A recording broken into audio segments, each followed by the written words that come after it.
Transmit करके लेते हैं, कहीं पुलिस वाला ना देखे। ये टेररिस्ट नहीं है जज साहब, टेररिस्ट तो मारने आते हैं, ये तो जीने आए, अपनों के लिए तो रोटी खपाने आए।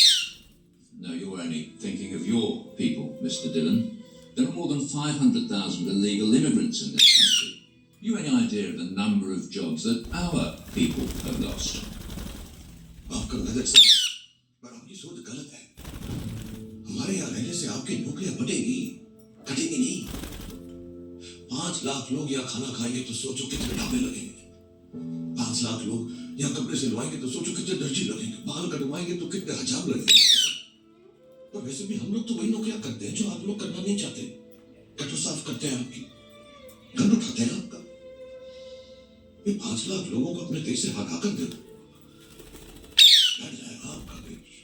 What you seem to be suggesting is that we should have open borders. आपके बॉर्डर तो हमेशा से ही ओपन थे जज साहब। 1 मिलियन पाउंड बॉर्डर होगा, बॉर्डर तो सिर्फ गरीबों के लिए बन है। The law says that we can only grant asylum in the case of war and persecution, not in the case of poverty. कोई बंदूक की गोली से पेट की भूख से क्या फर्क पड़ता है? पता तो है आप, पता तो जिंदगी उसको 1 दिन का विचार चाहिए था।